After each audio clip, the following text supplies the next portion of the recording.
Welcome to Disruptive Successor, a show for next generation leaders in family businesses and entrepreneurs who want to disrupt the status quo and take their existing business to a whole new level. We all know that what got us here isn't going to get us there. This show will provide inspiration, advice, and resources to help you create massive impact. This podcast is sponsored by myself, Jonathan Goldhill, and my company, the Goldhill Group, where we provide coaching for growing companies. I'm Jonathan Goldhill, and my purpose is simple: to guide entrepreneurial leaders in family businesses towards more freedom and fulfillment. I want entrepreneurs to get clarity around the changes that will make them and their businesses more successful so they can experience the same freedom I've enjoyed in my life. Our proven practices challenge business owners to think differently about their business and how they're running it, and quite literally become game changers in our clients' companies. Learn more at thegoldhillgroup.com website, where you can schedule your free strategy session.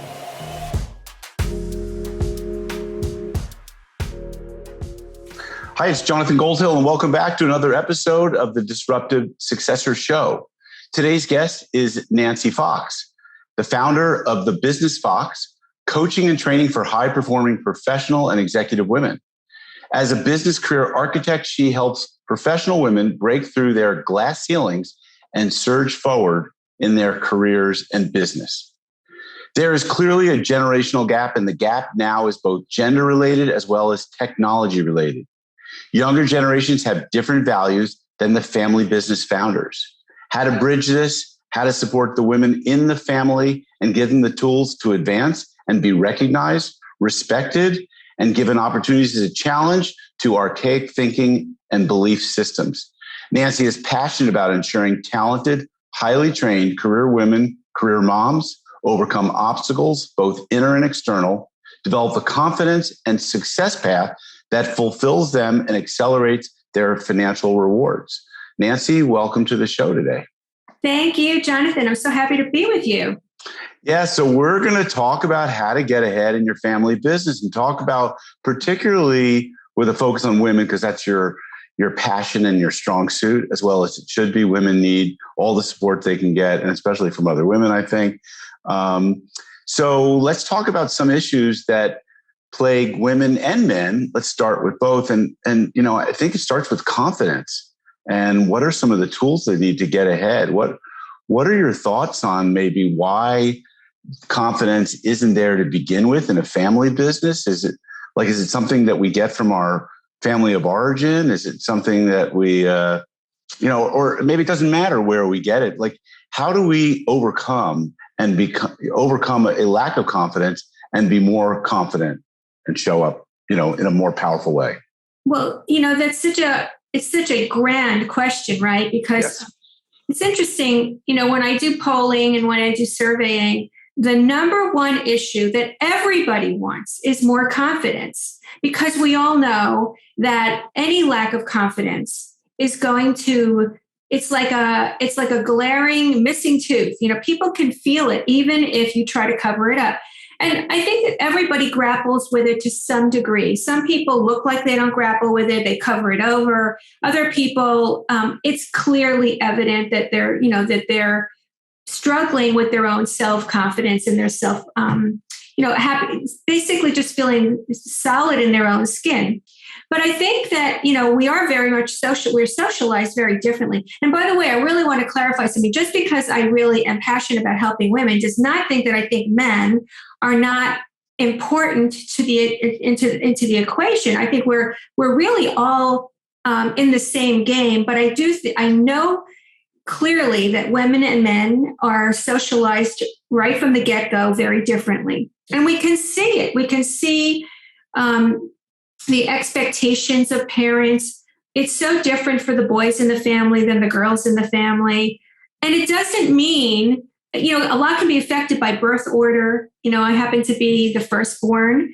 And so I'm the girl, and my brother, obviously was the secondborn. And his confidence was he had a different level of confidence than I did just by being the firstborn. But socialization is such that by the time you're at the age of 10, a lot of your framework is solid and formed, and it's really sort of ingrained in you. And to overcome it, it takes a lot more than just having a few tips on how to overcome a lack of confidence. It's deeply, deeply ingrained over situation by situation by situation, by responses of people, the facial expressions of the people around you, teachers, parents, family members, siblings.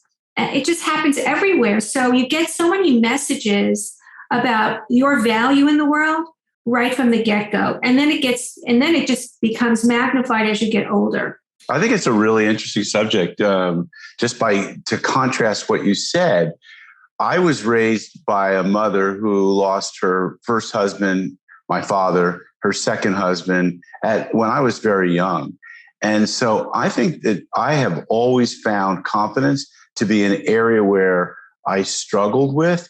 And yet I went out on my own at a very young age. So that certainly exhibited some confidence. I was the baby in the birth order, but really raised by a matriarch. And I don't know that I don't think the men in our family were raised like the classic business family classic family, because there was not a strong father figure who delivered that confidence. So for people who are listening to this, like confidence, I think is probably a very individual thing based on the social fabric of the community that you grew up in, your family, the nature of your mom and dad or lack thereof.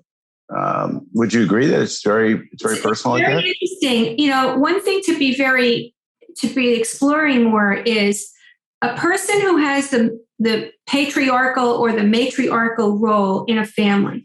Just because they're sort of the one in command doesn't mean they're confident. Mm-hmm. And that's the other thing. Like a lot of times people compensate for a deep inner lack of self-belief by behavior that looks very strong, very aggressive, very assertive, very powerful. Right. And it's an insecurity that drives that baby. Yeah, behavior. I mean, I know for myself, I grew up in a time where, women, we were encouraged to get an education, but it was not encouraged to have a career over family. Right. And I learned how to be a leader in a company watching the men. I didn't watch the women because there weren't any women to watch. Mm-hmm. Or if there were, they were the assistants, they were the coffee getters, they were the executors, they were the doers, they weren't the leaders. So I, emulated the men. And that's, so I think the confidence gets developed over many, many, many circumstantial things, and we integrate them into our psyche. And very often we can't even see that there are blind spots. We can't tell. We just know how we feel. We don't really know how we got there. And so undoing a lot of I'll give you an example. One of my clients came from a family. She was the youngest. She had two older brothers. Sorry, she was the third of the four. And she had a younger brother and two older brothers. But all of her brothers who had less education were negotiating and were advancing in their careers faster than her because she didn't have the confidence and the training on how to stand up for herself. She was taught to be very acquiescent, very follow the rule, play by the rules. But remember, as women, these rules were designed not in our favor, right. So we're playing with a stacked deck and we don't even realize it sometimes. So I'm not saying that it's only women that are less confident. I'm saying that everybody's got their baggage to deal with, but sometimes we're just not aware of how we got there or how to undo it or how to redesign our confidence level. And it takes a while to do it. Yeah. So do you have some key resources or tools or processes that you take your clients through to help them start to build confidence? I think because like you look like you're naturally a confident person, right. but like if you believe, right? It looks awfully like that. Right. But if you believe like I do, that confidence is like leadership, is like salesman or saleswomanship, that these are learned behaviors. And we don't come out of the womb being confident leaders, salespeople, or what have you. I think sometimes some kids do. Yes. Out of a family where, confidence just is so embedded in the family culture that it works really well, but it's not very common. And more often than not, there's a lot of, there are a lot of issues, trauma, painful moments that stick with us. I mean, I can't tell you how many clients I've had who told me that one of the reasons that they struggle so much with their confidence is they raised their hand in elementary school to go to the bathroom and the teacher said no and they peed their pants and it's with them forever. And it's not one person. So the tools I use over time, when I started coaching a long time ago, and I've always been fascinated with the mental side of success, I'm a tennis player. So I read, The Inner Game of Tennis, and I began to really read a lot of sports psychology. And I wondered why all of that sports psychology was not translated into the business world. So I began studying a lot about it. And of course, athletes and performers are trained right from the beginning to use meditation, visualization, all of that, and even hypnosis. So over time, I started to get some additional, in addition to my coaching training, I got training in visualizations and hypnosis. I'm actually a certified hypnosis practitioner to help my clients, because sometimes these confidence blocks are so old and they're not even clear for the client. So to get under the hood, we have to go pretty far back and pretty deep. It's not all the time, but very often we'll go pretty far back to figure out where it all began, so that we can have a client realize that it's really has no relationship to the present or the future, and they can release it. And then there's a process of releasing. The process of releasing the past and the past trauma or the past block or mental belief system that's really in the way needs to be practiced more than once. You need to do it regularly, at least for 21 days to consistently to start to eliminate, because you've got some, this is going into a little bit of neuroscience here, but your thought processes are basically a network of neurons that are connected. And when they're connected and they keep repeating in the same way, you're never going to change your thinking unless you disrupt that connection and create new ones. So that's why the visualizations are so important. That's why going into a deeper state, like a REM state, will help you change your thinking process. Think about this. Every day when we get up in the morning, 90% of the people in the world get up in the morning thinking the same thing when they get up as they did the day before. How do you break the pattern? So that's part of the tools that I'm using with people. And when you're dealing with family businesses, particularly, now you've got the family dynamic, which is entering into the business equation. And it can reactivate every painful point imaginable, right? So it's exacerbated in a family environment. Yep. So I really believe that tools are so important, especially I came to learn that as a coach, that, give someone a tool, the use of which will help them to change their thinking, their behavior, their way of showing up. Without that, maybe tools are a crutch. Without that, people have difficulty accessing the behaviors that they need to practice, or they have difficulty accessing being accountable to it. So I think it's really important. And by the way, as you were talking about affirmations and visualizations and meditation, all of which I really believe in, I think it's super powerful, and I've seen it transform many people's lives.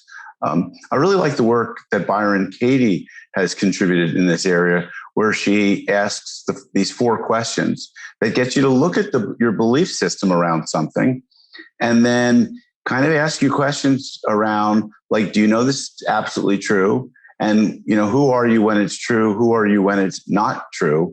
And what would be the turnaround statement if it were not true? And I think that's a great tool that she's offered the world for people who want to turn around a self-limiting belief or thought that limits their confidence.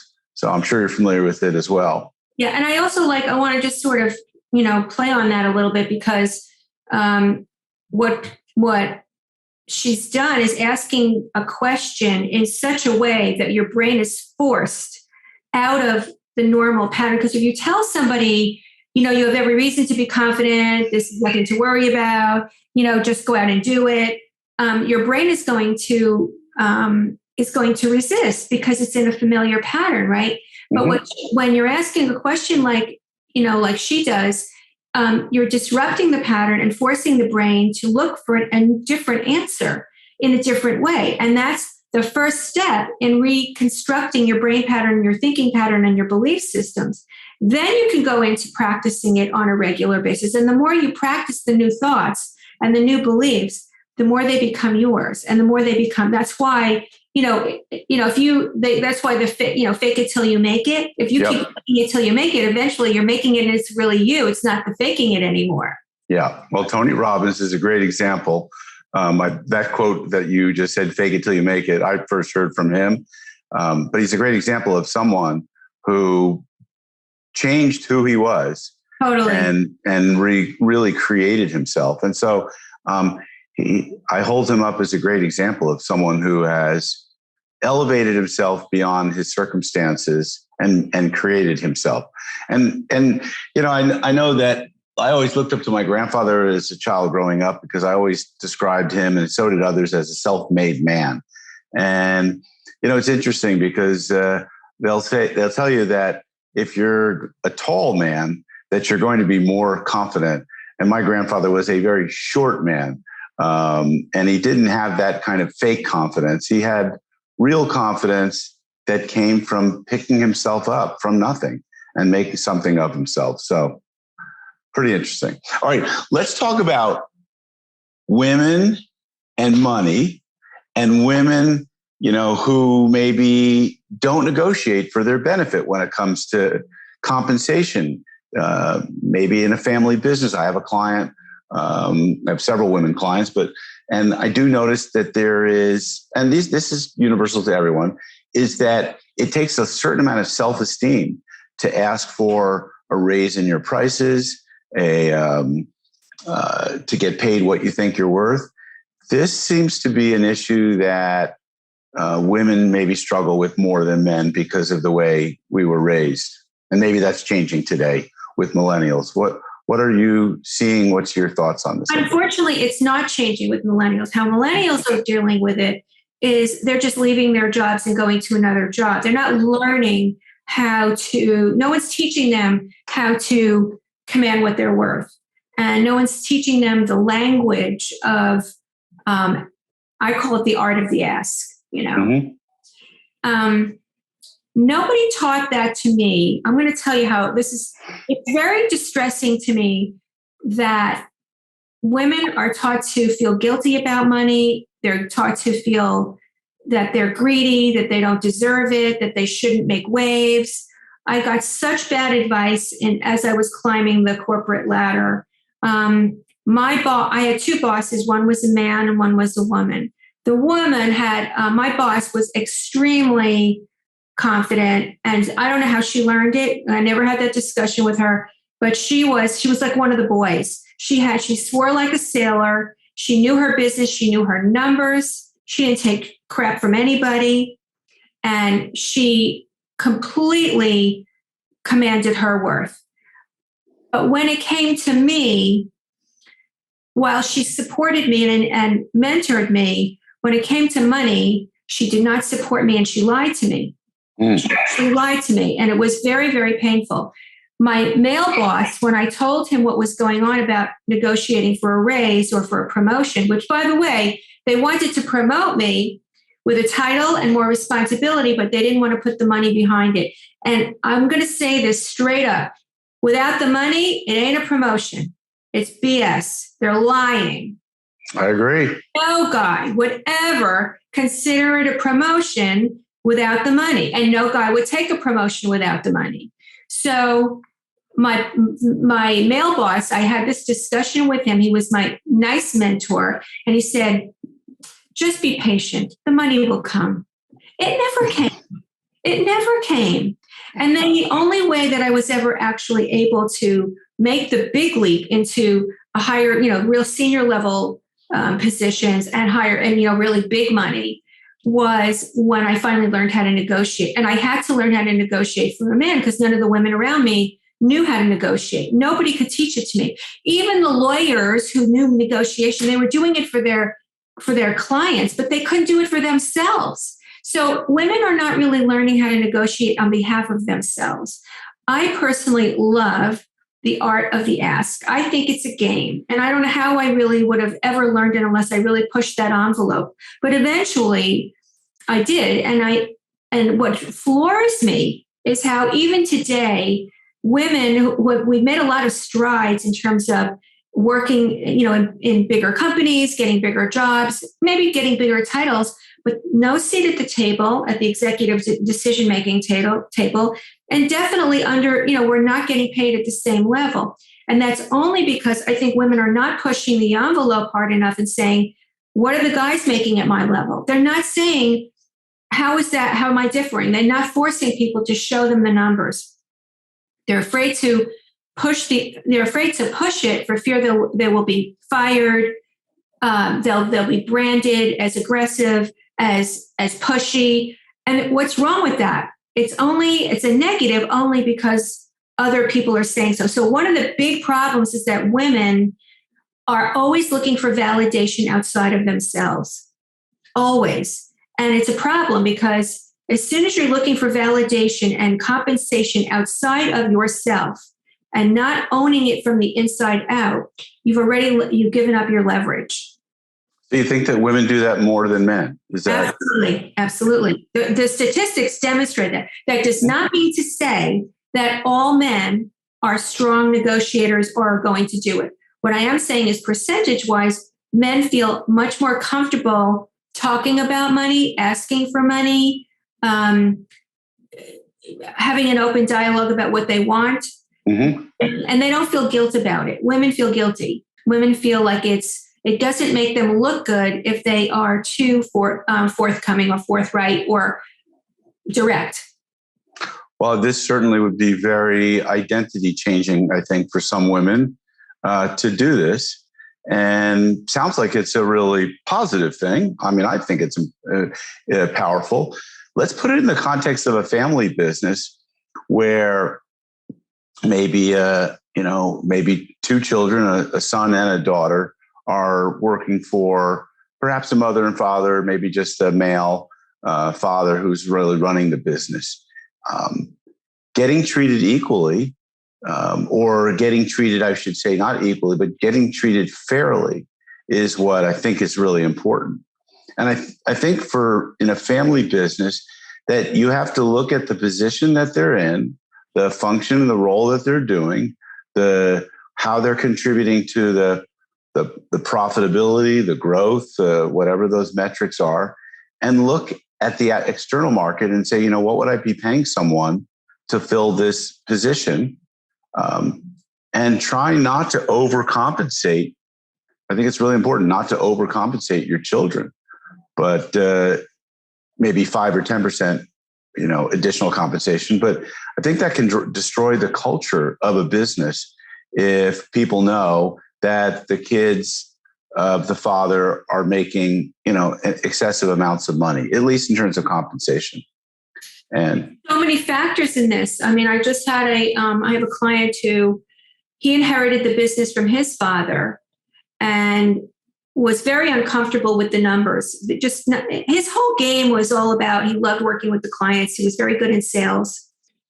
The rest of running the business, it was, but he was very lucky that the business was sort of running itself financially. It just worked. He had no financial acumen, didn't work on it. And eventually he brought his son into the business. His son had an MBA, and his son had to patiently wait until his father was really ready to release the reins, even though he had a much better grasp of the finances of the business and had a much better grasp of the marketing of the business and had a much better grasp of how to lead people and design the construct of the company. And yet the father had a really, so remember, it isn't just about the logic about where the succession is, or who should be at the helm underneath the founder. A lot of it is the confidence of the parent, him or herself. Well, if they're not feeling confident and they're feeling threatened, that can affect the whole family business dynamic too. There's so many factors in it. There could be jealousy, there could be pride, there could be they don't want to cause a war between the kids. They want to be fair. I mean, there's so many factors in family businesses that don't exist in non-family businesses. There's so many, and with a family business, there's so much greater emotional. The emotional components are so much higher and more intense. Yeah, sure. I think that something that's been a consistent theme through my show and that I talk about in my book is how to have difficult conversations. This is important whether it's in a family business or a non-family business, equally important. But it seems to be more difficult in a family business, especially when it's among family members. And one of the themes that we've talked about is the importance of having the right conversation in the right room. And I talk about room in quotes. Is this a family conversation that should be had at home or, out of the office? Or is this a conversation that involves the ownership team, which might be different than the leadership team or the management team? So I'm sure you address this as well in your practice. You see this? Totally. It's so fascinating because how do you separate? Can you, as human beings, can we really turn off the emotion of what's going on in the office at home? And can you turn off what's happening at home in the office? It is really, really challenging. It's such a unique entity, a family business. It's so interesting. And I mean, when a problem occurs in a family relationship, it is magnified in the business. And think about, I've dealt with so many different family businesses where there's been a divorce, and the two people that found it were husband and wife, and then they divorce, and that family business is now, it's the people in the company are affected by it, all the employees, and who gets the company and who gets, and it is very common that the female does get, if she's not really savvy about commanding the money part of it, she's going to lose out. And so that's a big problem too, in the separation of assets and the division of assets. And then there could be factions, So all of this, I think, that's why I think it's so important for people and women particularly to really get a handle on their worth, their confidence, and their ability to own their ground, to speak up for themselves, and to be confident enough to share what they really want and to stand for it, and to not be manipulated emotionally, and just to treat it like a real business as opposed to a family business. That's the other thing. It's difficult to do that. But if women don't learn how to do this in their business life, by the way, how you do anything is how you do everything. It often translates at home where they are people pleasers. They're the caregivers. They don't say no. They don't want to rock the boat. They don't want to make waves. They don't want to upset anybody. It's a very common dynamic that women fall prey to. Well, as I'm listening to you and I'm thinking that you and I probably play the role of business therapists, some of this really belongs in a family therapist's office and not in a business therapist's office. And I think that we can address with our clients in a business context the issues that will transform and transfer over to their relationship as family members to one another. So these are challenging things. I'd like to sort of change our focus a little bit and talk about the gap that happens between one generation and the next, and the difficulty of each party listening and understanding the other party. Mm-hmm. So what are your thoughts on how to bridge that gap between the two generations? What are some maybe universal thinking or, practices around how to bridge that gap? That's so great, because we're in a funny, unusual time now, because just a few years ago, it was really the generational gap between the boomers and the millennials, or the Gen Xers and millennials. And that was the big issue. But now millennials are starting to have kids of their own. And the Gen Z, whatever. Yeah, Gen Z. Now they're starting to, really enter the workforce. And what is very consistent is millennials and Gen Z really share a very departure from the older generations, in that they value autonomy, freedom, purpose, values, and they do that. They really want to feel like they're doing something meaningful and purposeful, and they don't want to sell their souls for the almighty dollar. They're not willing to do that. They're not willing to put their nose to the grindstone for 50 years and get a gold watch at the end of it. They don't want that.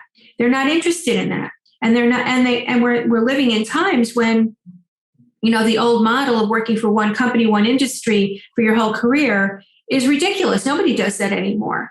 So those, there were the opinions of boomers and even Gen Xers were that, millennials and Gen Z, they don't have a good work ethic. They don't want to work hard. That's not true. They do work very hard, but they want to have a life. And that's very different. They're willing to work hard, but they want to do it when they're respected and when they're valued. And maybe they, I think we look at that and sometimes say, well, they don't want to pay their dues, but they don't want to pay dues the way we did. That doesn't mean they're wrong. It doesn't mean they're wrong at all. It just means they see life differently, and they should. We have now proven that, with COVID, look at what happened over the last 2 years. All of the systems all the pickup sticks got thrown up in the air and fell down, and they're rearranged completely now. And I think all of us have really said, what's really important to me now? What do I really care about? And not just millennials, not just Gen Z, Gen Y, Gen Z. It's really everybody. We are all looking at what's truly important now. The old ways are gone. The old nose to the grindstone for your whole life, and just keep working really hard, and hopefully you'll get a little bit of a raise. No one wants to do that anymore. Everybody wants to live a fuller, more value-driven, more purposeful life, and feel like they're making a difference, as well as earning a living. Yeah, and I think listening, communicating, understanding, having empathy for the other person is probably the key to being able to bridge that gap. Without consistent, open lines of communication, honest, frank conversations, it's very difficult. That gap will continue to widen if people don't talk and they don't come together and they aren't understood. They don't have any, but they need listening skills, because what happens is that even if they're having a discussion, if you're only thinking about what you're going to say next and not really getting what's happening for the other person on the other side of the room or table, it's just words. It's not really, and empathy, as you're saying now, is like all of a sudden empathy becomes this new buzzword now. Right. I know. One of the things that I ask is, well, is that empathy is more important now than ever before? Why didn't we care about it before? Why wasn't it always there? And so I think it becomes one of those cool buzzwords that companies want to say in order to attract the right talent, to keep the right talent. It's got to come from the heart. It can't just sound empathetic. You have to be empathetic. 100% within, right? I agree. Yeah, I think a lot of people have challenged me on why I used the term disruptive successor, and said to me, and typically these were people who were owned a business and thought, why would I want my child to be a disruptive successor? And I've tried to be empathetic and understanding of their situation and explain to them that if their son or daughter is going to inherit this business, and if they are going to grow the business and grow themselves at the same time, that lots of changes will have to be made. And so as we queued up this show, we talked about the technology gap that exists between young and older generations. We talked about the generational gap. So a lot of things have changed. And for a successor to really be able to grow the business, they're going to have to introduce new technology. There's going to have to be some consideration to how to transition out the old man or old lady from the business. And there's probably going to be some people that maybe have been with the company a long time who aren't growing with the changes and the times that, I hate to say it, sometimes might be sacrificial lambs, or if they can't be coached to adapt to the new processes, the technology that is being introduced to the company, I think it becomes very difficult for a successor to bring everybody along and ensure the viability of the business in the long term. Yeah, absolutely. I've worked with it numerous times, and you're right. It becomes a very painful process. It's painful for the founder because they feel bad for the person that's been with the company and helped the company grow. But on the other hand, they know that person is actually causing drag in the company. And the younger generation in the company only wants to make a difference, only wants to be a force for growth and success. And they want to make a difference of their own. So it does become this really, it becomes a challenge, because that's when you'll start to see ageism creep into the equation too, because as you start to advance in years, the assumption is you're not advancing with the times. It's not always the truth, but sometimes it really is, because people don't like the change. So you're right. That's why there's so many different components to the relationships of people in a family-owned business that don't exist in other businesses, because there aren't the same triggers that happen for people. The emotional triggers can be much bigger in a family business. I think as we start to wrap up this conversation, I think what's really important is that values be put in place. I know as a coach, you believe that companies should have really well-established values that are alive and well and purposeful in the organization, and are not just, lip service, but they're congruent with people's behaviors. What about family values?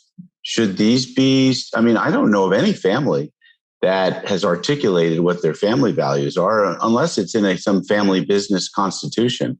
But I don't know that family values really families articulate what the values are. And so could these be in conflict, do you think, with business values, or they have to be congruent, or are they one and the same? Absolutely. I think, when you have family value, let's say a family value might be family first and everybody else is like a foreigner, right? Oh boy. Or a religious mindset. The whole company has got to be in alignment with our family is all about our faith, and this is how these are, and there are a lot of companies out there that definitely bring their family values into their organization, and people in the organization either subscribe to them or they don't, right? Or they're not. Yeah. A great example of that, by the way, is Service Master, which literally stood for serving the master, Jesus Christ, their Lord. Right. And which I thought was a great value, because when you're cleaning toilets and doing janitorial work, it's some dirty work. And for you to think that, cleanliness is next to godliness and that you're doing the work of a saint, that's a great mindset to being successful. So it can work very well. Yeah. And it can be, and then again, it can also work against some people in, Sure. companies where they feel if it's family first and the son or daughter wants to come in the business and take over a role that a fantastic employee who's dedicated him or herself for years, they're out, and family first. So it can be, there's so many different things. But I think one of the things I think is very important is when you're working in a family business, you have to have your ears and eyes open and recognize that this is a different structure. It's always going to be a different structure. And you need to either accept that or it's not right for you. Do you know what I mean? And you've got to really understand when you're dealing with people, this is what you're walking into. You've got to be ready to accept that it's going to be part of the professional equation that you're walking into. Yeah.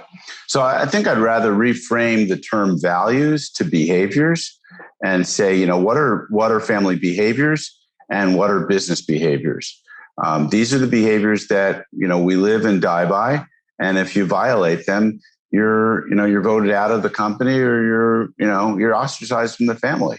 I think that I'm not sure if there needs to be congruence between the business behaviors and the family behaviors. I think they're overlapping, but I think they're different. Overlapping meaning that there's some overlap where they're the same in each, but they're probably different. So final thoughts on this subject as we wrap up. I just think that it's really time for, this is a great time to take stock of what we're really all about, what's really important to us. Whether you're a man or a woman, I think everybody's asking the same question these days. It's like, what am I really all about? What's my life really all about? How do I create congruence between what I really want for myself, my family, my life? What do I want to stand for? And how do I marry that with the career that I'm developing? And where's the best place for me to do that? And when you're in alignment, I think your confidence level shoots way up. That's the other thing. When you're not in alignment, your confidence goes way down. When you're in alignment with who you truly are and what you really believe about yourself and the world and what's really that important to you, I think your ability to be confident and to accomplish more escalates dramatically. It's exponential.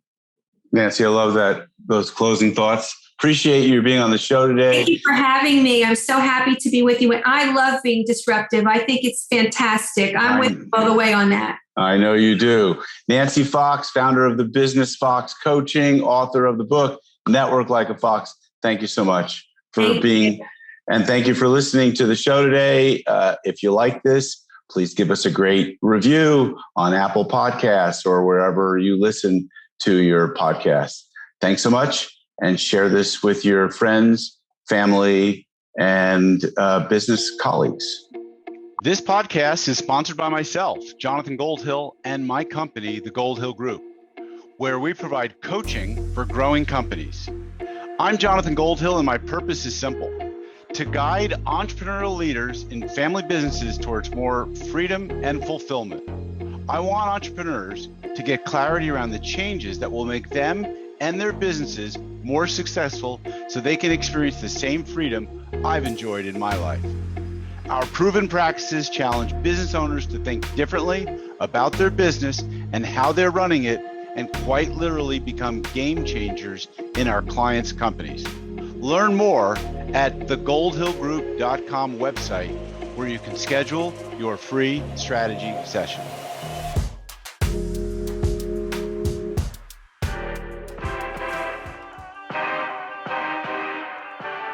Thank you for joining us on the Disruptive Successor podcast. If you enjoyed today's episode, please subscribe, review, and share with a friend who would benefit from the message. If you're interested in picking up a copy of my book, Disruptive Successor, go to disruptivesuccessor.com.